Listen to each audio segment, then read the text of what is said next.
नमस्कार बंधुरा शखेर रान्नाघरे आपनादेर स्वागत। आज आमी तैरी करे देखाबो दई चिकेन। दई चिकेन बानानोर जोन्नो आमी एखाने 1 केजी देशी मुरगिर मांस निये नियेछि। एबार आमी किभाबे दई चिकेन बानाच्छि आपनारा भिडियोटी स्किप ना करे प्रथम थेके शेष अब्दि देखते थाकुन। एखाने आमी एकटा मशला बानिये नेब। निये नियेछि आदा कुचि, आमी खानिकटा आदा निये नियेछि, कयेकटा काँचा लंका निये नियेछि और निये नेब रसुन। এই সমস্ত উপকরণগুলো আমি একটা পেস্ট বানিয়ে নেব পেঁয়াজ ছাড়া। আমি পেঁয়াজটা পেস্ট বানাবো। প্রথমেই মাংসটা আমি ম্যারিনেট করে রেখে দেব। এর জন্য আমি সমস্ত মশলাগুলো দিয়ে নেব। এখানে আদা রসুন আর কাঁচা লঙ্কার পেস্টটা আমি দিয়ে নেব।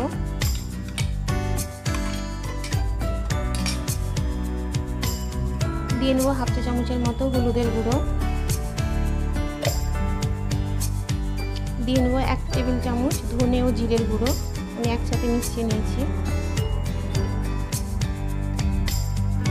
দিয়ে নেব হাফ চা চামচের মতো লঙ্কার গুঁড়ো। এখানে আমি লঙ্কার গুঁড়োটা একটু কম দিলাম কারণ আমি কাঁচা লঙ্কা দিয়েছি। দিয়ে নেব স্বাদের জন্য একটু চিনি, দিয়ে নেব পরিমাণ মতো লবণ আর সব শেষে দিয়ে নেব টক দই। এখানে আমি টক দইয়ে জল ঝরিয়ে নিয়েছি, পুরোটাই দিয়ে নিলাম আমি টক দইটা। যেহেতু দই চিকেন সেহেতু এখানে দইয়ের পরিমাণটা একটু বেশি দিতে হবে। এবার আমি এর মধ্যে দিয়ে নেব পরিমাণ মতো একটু সরষের তেল। এই সমস্ত উপকরণ দিয়ে এখন আমি হাত দিয়ে ভালো করে মাংসটা মাখিয়ে নেব।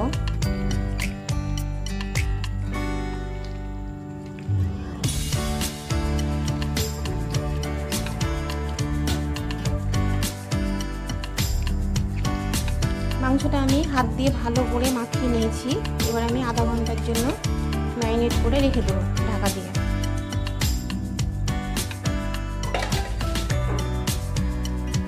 আধা ঘন্টা হয়ে গেছে আমার মাংস ম্যারিনেট করার।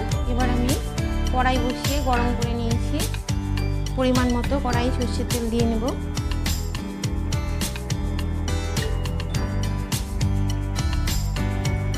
তেল গরম হয়ে গেছে। এবার আমি তেলের মধ্যে কতগুলো গোটা গরম মশলা দিয়ে নেব।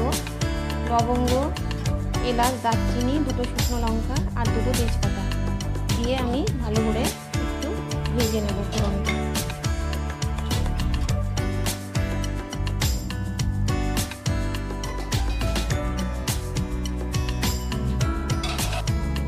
ফোড়নটা আমার ভেজে নেওয়া হয়ে গেছে, খুব সুন্দর একটা গন্ধ উঠে এসেছে। এবার আমি কুচি করে রাখা পেঁয়াজগুলো দিয়ে নেব।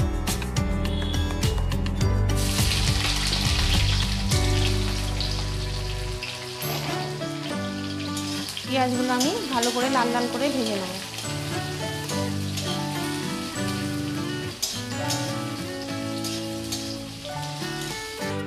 পেঁয়াজটা আমার ভালোভাবে ভেজে নেওয়া হয়ে গেছে গোল্ডেন ব্রাউন করে। এবার আমি ম্যারিনেট করা মাংসগুলো এর মধ্যে দিয়ে ভালো করে কষে নেব। আগে থেকে ম্যারিনেট করা মাংসগুলো আমি এখন দিয়ে নিচ্ছি।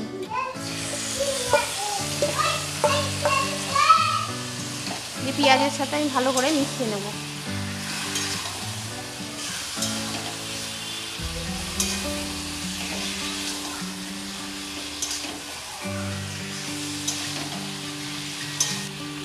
পেঁয়াজের সাথে মাংসটা আমার ভালো মতো মিশিয়ে নেওয়া হয়ে গেছে। এবার গ্যাসের ফ্লেমটা আমি একটু কমিয়ে দেব, দিয়ে 6 থেকে 7 মিনিটের জন্য মিডিয়াম আঁচে ঢাকা দিয়ে রাখবো। 7 মিনিট পর আমি ঢাকাটা তুলে দেখে নিচ্ছি। দেখুন মাংস থেকে কতটা জল বেরিয়েছে। জল বেরিয়ে মাংসটা সেদ্ধও হয়ে গেছে। এবার আমি ভালো করে মশলাটা আবারও মাংসের সাথে নেড়ে দেব যাতে তলায় ধরে না যায়। এবারে আমি এর মধ্যে দিয়ে নেব বাটি ধোয়া জলটা, মশলার জলটা দিয়ে আমি আবারও ভালো করে নেড়ে চেড়ে নেব। দিয়ে আবারও ঢাকা দিয়ে দেবো। দেশি মুরগির মাংস একটু কষাতে দেরি হয়। আমি মিডিয়াম আঁচে মাংসটা কষিয়ে নেব ভালো করে। আমি আমি ঢাকাটা তুলে আবারও দেখে নিচ্ছি। আমি ঢাকা দিয়ে মাংসটা ভালো করে কষিয়ে নিয়েছি। দেখুন মাংস থেকে তেল ছেড়ে দিয়েছে। আমি ঢাকা দেওয়ার পরে একবার ভালো করে মাংসটা নেড়ে দিয়েছিলাম যাতে মশলাগুলো তলায় লেগে পুড়ে না যায়। মাংসটা আমার ভালো মতো কষিয়ে নেওয়া হয়ে গেছে। এবার আমি পরিমাণ মতো জল দিয়ে নেব। খুব বেশি জল দেব না, কারণ মাংসটা একটু গ্রেভি গ্রেভি হবে। আমি সামান্য পরিমাণে একটু জল দিয়ে নেব।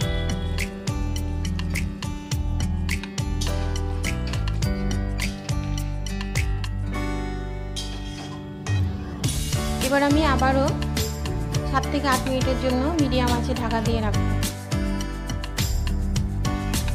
8 মিনিট পর আমি ঢাকাটা তুলে দেখে নিচ্ছি। দেখুন গ্রেভিটা অনেকটাই ঘন হয়ে এসেছে, আমার মাংসটাও হয়ে গেছে।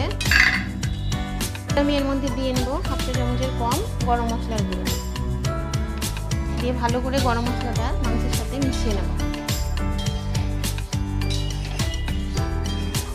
গ্রেভিটা আমি এরকমই রাখবো, এর থেকে বেশি শুকাবো না।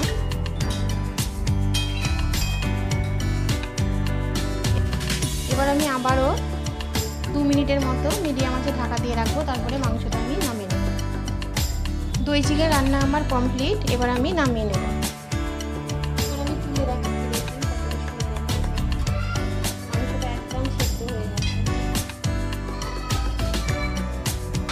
আমি একটা প্লেটের মধ্যে তুলে নিয়েছি দই চিকেনটা। এবার আমি উপর থেকে একটু ধনেপাতা ছড়িয়ে দেব। এটা অপশনাল, আপনারা চাইলে দিতে পারেন, না চাইলে নাও দিতে পারেন। আর দিয়ে নিব কাঁচা লঙ্কা। দই চিকেন রান্না আমার কমপ্লিট। আপনারা দেখলেন আমি কিভাবে দই চিকেন রান্না করলাম। আমার এই রেসিপি যদি আপনাদের ভালো লেগে থাকে অবশ্যই লাইক, কমেন্ট, শেয়ার এবং সাবস্ক্রাইব করতে ভুলবেন না। আর রেসিপিটা ভালো লাগলে অবশ্যই বাড়িতে একবার ট্রাই করে দেখতে পারেন, খুব ভালো হয় রেসিপিটা খেতে। আপনারা ভালো থাকবেন, সুস্থ থাকবেন এবং আমার চ্যানেলের পাশে থাকবেন। ধন্যবাদ।